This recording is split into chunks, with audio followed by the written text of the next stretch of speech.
राष्ट्रवाद की परिभाषा क्या रही? देश की रक्षा के लिए उन्होंने लड़ा था, राष्ट्र की रक्षा के लिए लड़ा। नायक दूसरे धर्म के थे और अकबर की तरफ से भी लड़ने वाले जो सेना नायक थे दूसरे धर्म के थे।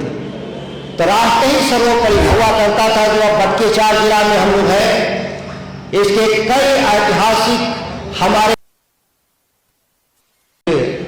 तिथि पर इस कार्यक्रम के संयोजक मनोज जी, संचालन कर रहे डॉक्टर सुनील कुमार जी,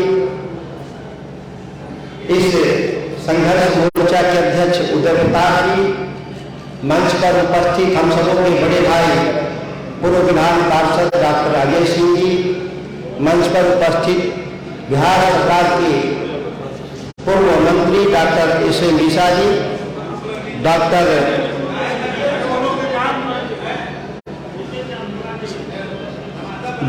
कुमार जितेंद्र जी, डॉक्टर पी सी जी, प्रोफेसर डॉक्टर रामज्ञान सिंह जी, जितेंद्र नीरज जी, ममता मिश्रा जी, बल्लाल ठाकुर जी, तमाम हमारे इस सभागार में उपस्थित अभिभावक, नौजवान साथियों, मीडिया के बंधु, हम महाराणा प्रताप जी के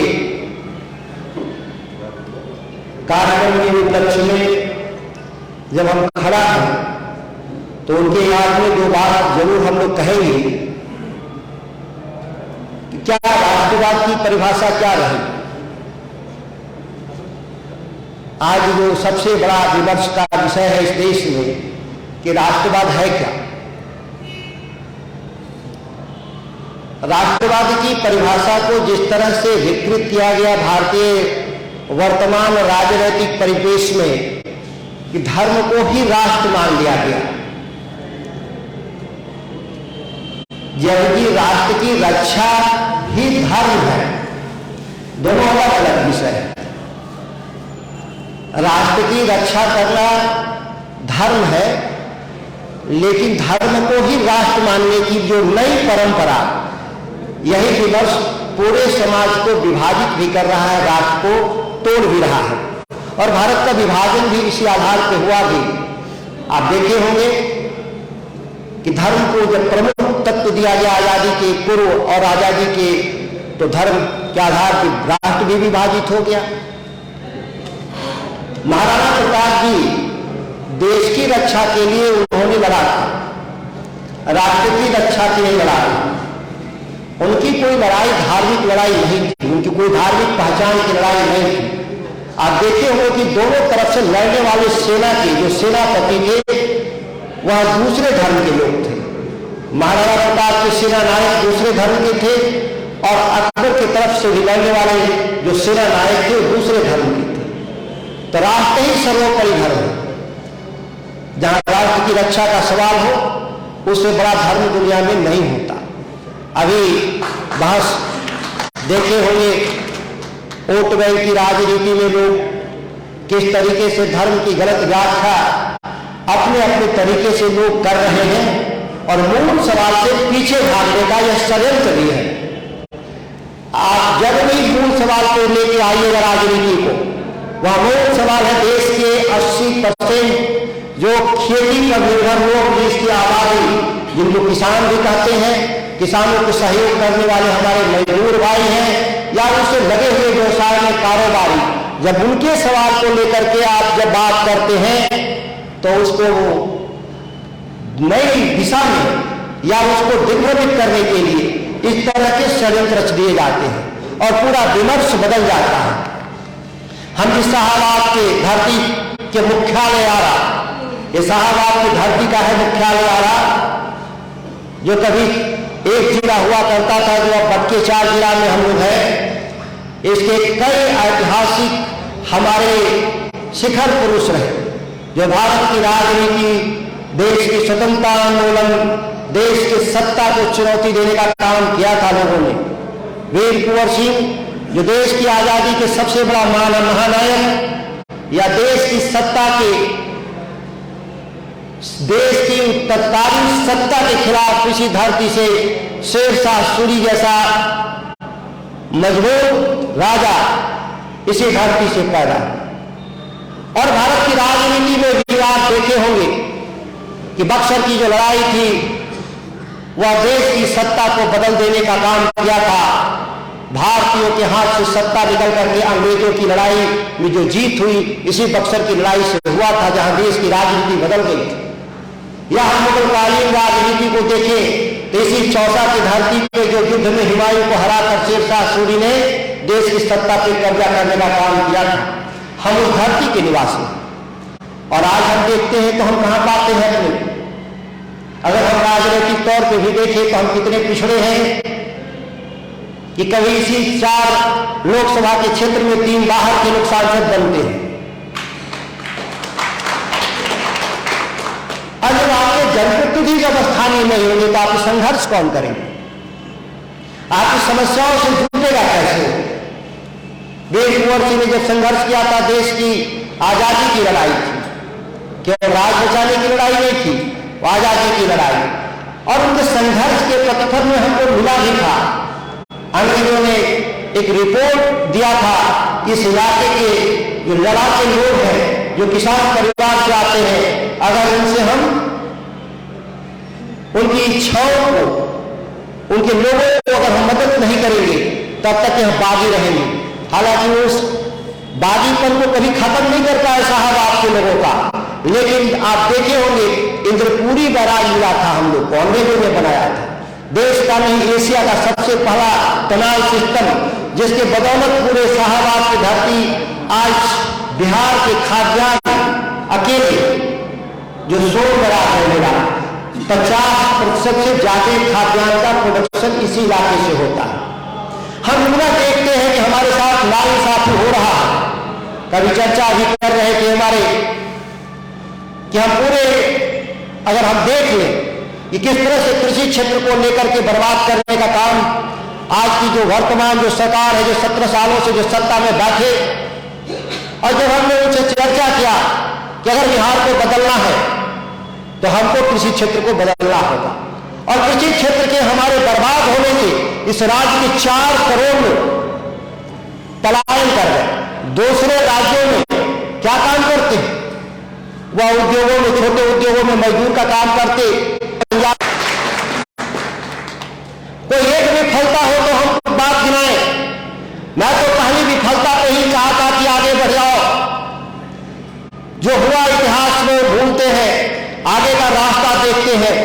लेकिन लोगों ने, जो सत्ता में बैठे हुए लोग थे, वो बिहार के विकास के लिए नहीं, अपनी कुर्सी की सलामती के लिए संघर्ष कर रहे हैं। कोई 17 साल कम अवसर नहीं होता किसी राज्य को बदलने के लिए, लंबा अवसर। इसी धरती के शेरशाह सूरी ने 5 साल में इस देश के पूरे प्रशासनिक व्यवस्था को बदल देने का काम किया था। कहा जाता है कि कलकत्ता से लेकर हावड़ा से लेकर पेशावर तक उन्होंने सड़क बनाया, उन्होंने डाक व्यवस्था कायम किया, उन्होंने भूमि का पैमाइश कराया, उन्होंने राजस्व प्रणाली को लागू किया केवल 5 साल में। कोई देश, बड़ा देश, ये वाला देश नहीं, ये भारत छोटा देश। उस समय का देश जिसमें अफगानिस्तान भी हमारे साथ था, पाकिस्तान भी हमारे साथ था, बांग्लादेश भी साथ था, और कई हमारे जो अलग सटे हुए हमारे छोटे छोटे देश है, वो भारत की मैं बात कर रहा हूं, उसके शासक की मैं बात कर रहा हूं। ये पेशावर कहां है? ये पाकिस्तान और अफगानिस्तान के बॉर्डर तक है, जहां सड़क बनाया था उन्होंने। लेकिन आज के शासन करने वाले लोग किस छोटे मन से बिहार में शासन कर रहे हैं, जिसका अंदाजा इस बात से आप लगा सकते हैं कि किसानों के नाम पे 3,10,000 करोड़ रुपए कृषि रोड मैप के नाम पर पिछले 10 साल में निकाल दिया गया राजकोष से। ये कोई छोटा रकम नहीं। और कहा गया था कि इससे हम बिहार में कृषि क्षेत्र में बदलाव लाएंगे, हम उत्पादन को भी दोगुना करेंगे और किसानों की आय को भी दोगुना करेंगे। सवाल यह है कि जब हम 10 साल बाद हम देखते हैं कि बिहार का उत्पादन 1 लाख टन घटा है और किसानों की आय की क्या बात करनी है, वो तो सब जाहिर है कि किसी भी किसान के पैर में जो जूता है वह भी बदलने के लिए सोचता है कि इस साल बदले कि हम अगले ठंड में बदलेंगे, इस परेशानी में बिहार का किसान गुजर रहा है। और खास तौर से जिस सोन के इलाके से हम लोग किसान आते हैं, जो पूरे बिहार के लोगों का 50% अनाज उत्पादन करते हैं, उसके अनाज को लेने के लिए कोई तैयार नहीं। किस तरह से शोषण है सरकारी तंत्र के द्वारा कि 2040 के द्वारा मिलने वाला धान का दाम किस षड्यंत्र पूर्वक किसानों से 1700 से ज्यादा नहीं मिलता। यह सर्वविदित तथ्य है। और फिर भी बिहार की सरकार में लोग बैठे हुए कार्य भ्रष्टाचार नहीं, तो इससे भी बड़ा झूठ नहीं हो सकता। अब इससे भी नाराज हो जाते लोग। मैंने कहा कि पूछ लीजिए किसानों से, अगर साबित कर दीजिएगा कि 2040 रुपये बिहार के किसानों का धान का दाम मिल रहा, तो फिर मेरे राजनीति करने का कोई औचित्य नहीं है। और अब धान का दाम तो नहीं देते, गेहूं का दाम नहीं देते, मक्के का दाम नहीं देते, बिहार में गन्ना मिले बंद हो गई, बिहार में जूट मिले बंद हो गई, आपकी उत्पादन नहीं बढ़े, बाजार समितियों को आपने बर्बाद कर दिया। जिस राज्य के भीतर, जिस राष्ट्र के भीतर पैर में पहनने वाला जूता ऐसी शोरूम में बिकता हो, और किसानों द्वारा उत्पादित सब्जी, फल, दूध, अनाज सड़क के किनारे पुलिस की लाठी के छत्र छाया में दिन भर कारोबार वहां बैठकर बेचता है। और उसके साथ जो शोषण और अमानवीय जो व्यवहार प्रशासन के द्वारा किया जाता है, वह कहीं भी लगता ही नहीं कि हम किसान के और किसान के साथ समर्थक लोगों का यह पूरा राज्य है, जिसको कहते हैं लोग बिहार कृषि प्रधान राज्य है। लेकिन बिहार कृषि प्रधान राज्य है, लेकिन किसानों का प्रतिनिधित्व नहीं मिलता सरकारों में, उनकी जरूरत नहीं। पिछले दरवाजे से राजनीति करने वाले लोग, विधान परिषद के जरिए सत्ता की राजनीति करने वाले जोड़ तोड़ में शामिल लोग प्रमुख पदों पर बिहार की सरकार में बैठे हुए लोग हैं, जिनको चिंता नहीं। जल संसाधन विभाग एक विभाग है बिहार में। ये सोन तिवारी मेरे पिता जब सिंचाई मंत्री थे, तो देश की आजादी के बाद इसकी आधुनिकीकरण करने का काम किया था, और तब इसकी क्षमता को दोगुना बढ़ाने का काम किया। लेकिन वो 25 साल के बाद फिर नहरें में भी जर्जर हो गई है पूरे सोन प्रणाली में, लेकिन उसके लिए पैसा बिहार सरकार के पास नहीं। ये सोन की नहरें इस ताकत है, इस इलाके की सोन की नहर इस बिहार की ताकत है। हम खाद्यान्न की सुरक्षा गारंटी देते हैं बिहार को कि हम भूख से मौत न हो। वह सोन प्रणाली आज मौलासन की स्थिति में है, लेकिन सरकार इस पर पैसा लगाने के लिए तैयार नहीं। पिछले कई वर्षों से सुनते हैं कि कदम जलाशय परियोजना बनेगा, कदम जलाशय परियोजना बनेगा। क्यों रुका पड़ा है ये हम लोग को समझ में नहीं आता। पटना में गंगा काटने के नाम पर 5,000 करोड़ रुपए खर्च करने वाली सरकार, इस गंगा पे 5-5 हजार करोड़ की पुल बनाने वाली सरकार, लेकिन जब किसानों के 5,000 करोड़ की योजना की बात आती है तो सरकार को साफ सुन जाता है। सत्ता में बैठे हुए लोगों को उसकी चिंता नहीं रहती। लगता है अब क्या कारण है, यह किसान बखूबी समझता और बिहार का बुद्धिजीवी भी समझता है। वेद यूनिवर्सिटी के नाम पर बना हुआ विश्वविद्यालय आज बिहार में सबसे ज्यादा खराब स्थिति में है। 3 साल की डिग्री 5 साल में देने का काम विश्वविद्यालय करता है। यहाँ पर नौजवान निकला हुआ सिपाही और चपरासी शिक्षक भी बनने लायक इसलिए नहीं बन पाता कि उसको समय से डिग्री नहीं मिल पाता। और इस विद्यालय की जमीन विस्तार के लिए और चाहिए थी, लेकिन विश्वविद्यालय की जमीन छीन लिए गए। अगर हमको कोई और नए संस्थान बनाने हैं तो बहुत सारे जमीन है, अगर जमीन नहीं है तो सरकार को खरीद लेना चाहिए था। लेकिन वीर कुंवर सिंह विश्वविद्यालय की मैं बता दूं आपको, यहाँ प्रोफेसर साहब भी बैठे हैं, इसके जो मान्यता को संकट पैदा होने जा रहा, इस विश्वविद्यालय की जमीन छीन लिए गए। विकास के लिए नए संस्थान खड़ा होना चाहिए। संस्थानों को खड़ा करने के लिए जमीन का कोई कीमत नहीं, कोई कमी नहीं। आज जहां चाहे भूमि का अधिग्रहण करके जो सड़कें बनाने के लिए जब अधिग्रहण कर सकते तो कोई मेडिकल कॉलेज हो, इंजीनियरिंग कॉलेज हो, आज कोई भी जमीन खरीद सकते हैं। लेकिन जो पूर्व पहले में स्थापित हमारी संस्थान है उसको बर्बाद करने का काम बिहार की सरकार करने जा रही है। और यही लड़ाई है, हम जिस भूमि से हैं, कई लंबी किसानों की लड़ाई। अभी चौसा एक बिजली घर के निर्माण के लिए मेरे पिता श्री जगदानंद सिंह जब सांसद थे, यूपीए की सरकार थी, उन्होंने बिजली गृह घर लगाने के लिए जमीन खरीदवाया था 2011 में 28 लाख रुपया एकड़, और आज 2023 में अभी लाठी चार्ज की है, घर में घुस करके मारी है, उस तरह से जैसे लगता है कोई आतंकवादी नक्सली परिवार के लोग हैं, उस तरीके से किसानों के परिवार में घुस के बहु बेटियों के साथ मारपीट हुआ। पूरा बिहार देखा। क्यों लड़ाई क्या थी? लड़ाई बड़ी साधारण थी। हम जमीन देने को तैयार हैं, जमीन हमारा कोई विरोध नहीं, विकास के लिए जितनी जमीन की जरूरत है हम देंगे, लेकिन उसका मूल्य कौन चुकता करेगा?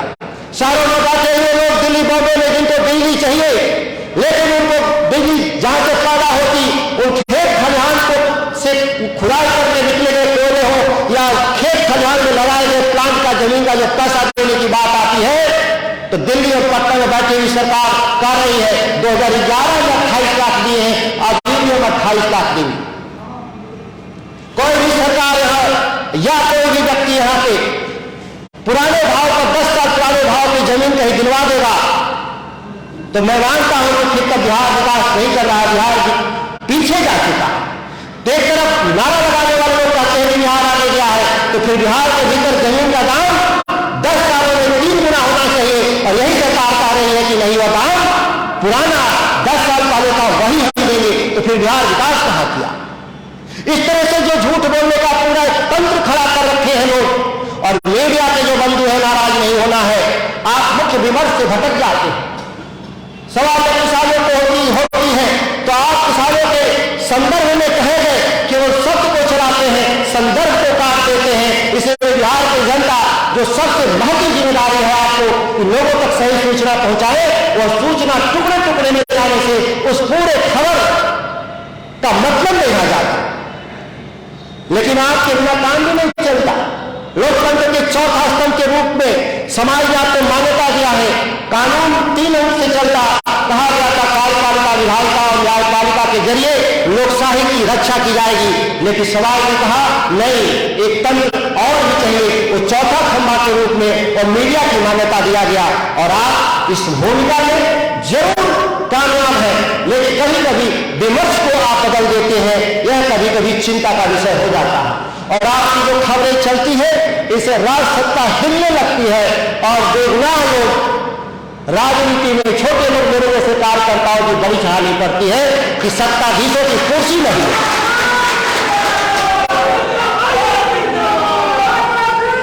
मैंने ऐसा कोई शब्द नहीं कहा था, शब्द मेरा कोई वादा भी नहीं।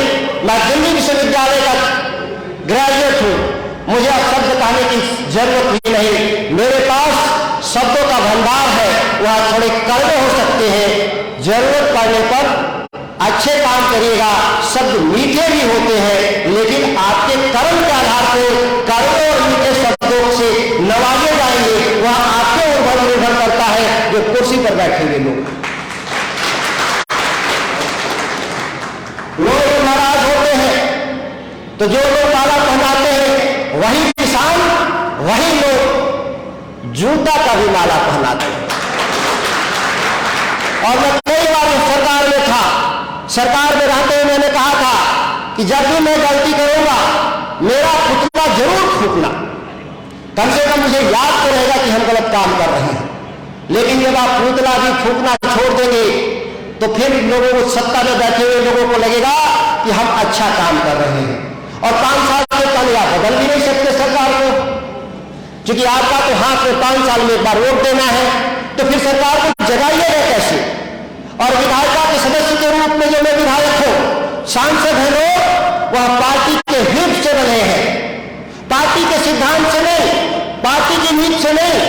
कृषि कानून इस राज्य के भीतर होना चाहिए, मंडी कानून होना चाहिए, मल्टीपल परचेजिंग एजेंसी बिहार में होना चाहिए। यह पार्टी की घोषणा पत्र में लिखा, पार्टी के राष्ट्रीय परिषद में आर्थिक प्रस्ताव के 6वें पारा में लिखा हुआ।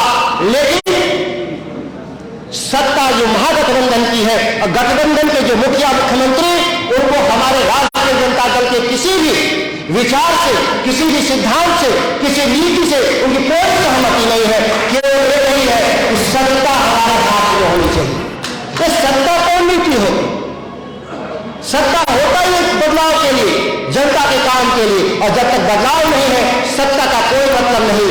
कुर्सी पर आप कितना भी रहे वो इतिहास याद नहीं रखेगा।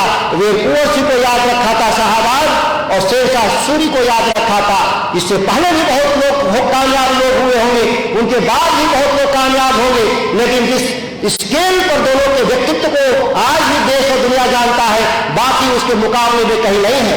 बहुत सैकड़ों एमएलए हुए होंगे, सैकड़ों सांसद हुए होंगे, लेकिन इतिहास में नाम तभी दर्ज कर पाएंगे जब इस इलाके के बदलाव के लिए आप लड़े होंगे। जब आप नहीं लड़ेंगे तो आपका कौन याद करेगा?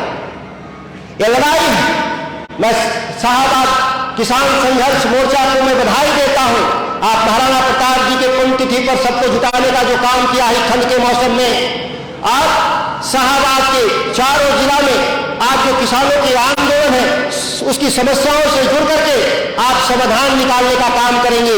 जो संयोजक महोदय हैं, जो हमारे अध्यक्ष महोदय हैं, मैं अपील करूंगा कि आप पूरी बदलाव की लड़ाई लड़िए और जब तक बदलाव की आप नहीं लड़ाई लड़िएगा तब तक आप कभी भी मजबूत नहीं होंगे। आप देख लीजिए इस देश में जब 3 कृषि कानून आया था, पंजाब हरियाणा के लोग और उसके आसपास दिल्ली के लोग 13 महीने बैठ करके दिल्ली की सत्ता को उन्होंने चुनौती देने का काम किया था और देश के इतिहास में पहली बार कानून वापस लेने का मजबूर किया था। लेकिन मैं कहता हूं 13 दिन जिस दिन हम लोग धारणे पर बैठ गए इस राज्य के भीतर सारी समस्याओं का समाधान होगा। कृषि नहीं, कृषि के अलावा भी आपकी जो समस्या है समाधान होगा। सरकारें डरती है जन आंदोलनों से, बाकी किसी से नहीं डरती, क्योंकि सरकारों के पास अटूट ताकत होता है। क्योंकि आपने ताकत दिया ही है उसको। संप्रभुता आप में निहित है, संविधान कहता, लेकिन मतदान के जरिए 5 साल की आपकी संप्रभुता सरकार के पास गिरवी होती है। यही तो देश का संविधान। हम संविधान मानने वाले लोग, हम इसी संविधान के दायरे में बिहार विधायिका के सदस्य होने के नाते जब बिहार विधानसभा के पटल पर हम जब बोलते हैं, जो हमारी प्राइमरी ड्यूटी है, तो सरकार में बैठे हुए शीर्ष पर लोग कहते हैं कि आप बोलिए नहीं। जब हम बोलेंगे ही नहीं तो फिर मैं चुनाव क्यों लड़ा हूं, मैं चुनाव क्यों जीता हूं, फिर चुनाव की जरूरत क्या है? तो सीधे सीधे बिहार का मुख्यमंत्री चुन लो भाई, एक लाइन में बदल दो देश का कानून, बदल दो राज्य का कानून। केवल मुख्यमंत्री का चुनाव होगा, वही बिहार चलाएगा, वही राज्य चलाएगा। बाकी विधायक और सांसदों की जरूरत नहीं। क्या विधायक और सांसद केवल भोज खाने के लिए है, घूम घूम कर भोज खाने के लिए बने हैं? नहीं, इनका ये काम नहीं होता। इनका मूल काम होता है जनता के पक्ष में नीतियों पर बहस करना, एडवोकेसी करना, पॉलिसी एडवोकेसी का काम है हमारे जनप्रतिनिधियों का, जो विधायिका के सदस्य हैं। और कार्यपालिका को डिक्टेट करने का काम, लगाम लगाने का काम, कार्यपालिका ठीक से काम नहीं कर रही है तो उसको आया दिखाने का काम विधायिका के जिम्मे है, जिसके हम लोग प्रमुख अंग हैं 243 लोग। लेकिन क्या हो रहा है? आप लोग जनता के रूप में यहां बैठे हैं, नौजवान साथी अपने जनप्रतिनिधियों पर दबाव बनाइए कि आपके बिहार विधानसभा में आपके सवाल नहीं जाते, आप बहस में शामिल नहीं होते और जनता के सवाल पर आप धरना प्रदर्शन देने का काम नहीं करते। जब तक आपके बात को नहीं खोल करके बोलिएगा सामाजिक कार्यक्रमों में, तब तक ये लोग सुधारने वाले लोग नहीं है। कल मैं रहूंगा, कल मेरे जगह दूसरा आ जाएगा और उसके जगह कोई दूसरा आ जाएगा। इससे बिहार नहीं बदलेगा। 4 करोड़ लोग जब राज्य के बाहर में काम करते हैं, जब उनकी हम माली हालत देखते हैं, उनके रहन सहन को देखते हैं, तो हम लोग का माथा सर से झुक जाता है और हम लोग जो बिहारी गौरवबोध होना चाहिए वह अपमानजनक लगता है। और जब मैंने कहा था कि बिहार अगर पिछड़ा है तो इसको बदलिए और स्वीकार भी है, तभी तो विशेष राज्य की दर्जा की मांग होती है। मैं भी कहता हूं बिहार राज्य विशेष राज्य, विशेष है परिस्थिति, और विशेष परिस्थिति के लिए जो दिल्ली सरकार करेगी या नहीं करेगी वे हम क्यों बंद पड़े हैं, हम लोग क्यों नहीं कर रहे हैं? नहीं करने का पीछे कारण है कि हम कटोरा लेकर के दिल्ली में रोज भीख मांगने का काम करते हैं दिल्ली की सरकार के सामने। क्यों हम भीख मांगते हैं? क्या बिहार के पुरुषार्थ चुप गए हैं? कभी इस देश पर बिहार के लोग राज करते थे, मौर्य वंश, गुप्त वंश, नंद वंश। हम 1200 साल इस देश पर राज करने वाले बिहार के लोग पुत्र की धरती पर बैठने वाला लोग देश को देश नहीं, ये कोई भारत नहीं, ये भारत का 2 गुना भूभाग था, उसको नियंत्रित करने वाले, दुनिया की अर्थव्यवस्था में 25% का योगदान देने वाले आज बिहार के सत्ता में बैठे हुए लोग कितने छोटे तबके हैं, इसका अंदाजा इससे लगा सकते हैं कि रोज बिहार के विकास के लिए एक विशेष राज का नारा लगा करके रोज बदल करते हैं, रोज गठबंधनों को बदलते हैं। पिछले 17 सालों में 4 बार कुर्सी छोड़ा, 4 बार बदला, व्यक्ति वही रहा, पद भी वही रहा, केवल गठबंधन बदलते रहे, बिहार का तकदीर नहीं बदला। मैं जानता हूं ये मीडिया के लोग हैं, ये बयान जाएगा, फिर बेचैनी होगी, फिर हंगामा होगा और सत्तारूढ़ दल के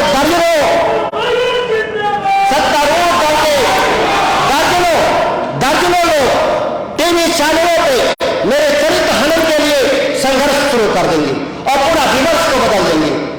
मैं कह रहा हूं कि बिहार का विकास करो, कृषि कानून बनाओ, मंदिर कानून लाओ, और वो बहस में मेरे शब्दों के पीछे लाठी लेकर के चले वो लेके निकलते हैं और पूरे विमर्श को बिहार को बदल देते हैं। इस चिंता का वाजिब इलाज आपके पास है, आप लोग के हाथ में है। आप संघर्ष करिए, केवल सामाजिक बहिष्कार करिए उन नेताओं का जो आपके हित में काम नहीं करते। और महाराणा प्रताप जी को मैं याद करते हुए उनके शहादत को इस देश की रक्षा के लिए मैं अपनी वाणी को विराम देता हूं। जय हिंद, जय भारत। अगर ये वीडियो पसंद आई और वह बिहार के राजनीति और बिहारियत से सरोकार रखेनी तो सब्सक्राइब बटन दबा के चैनल के सब्सक्राइब कर ली। ओजे एगो घंटी बा, ओकरा बटन दबा देला से कुल सटीक और मारक खबर रुआ मुफ्त में मिल जाई। अगर रुआ पत्रकारिता के हमनी के नया प्रयोग में सहयोग कर चाहतानी तो ज्वाइन बटन दबा दी। पेटीएम नंबर नोट कर ली 9386816700। धन्यवाद।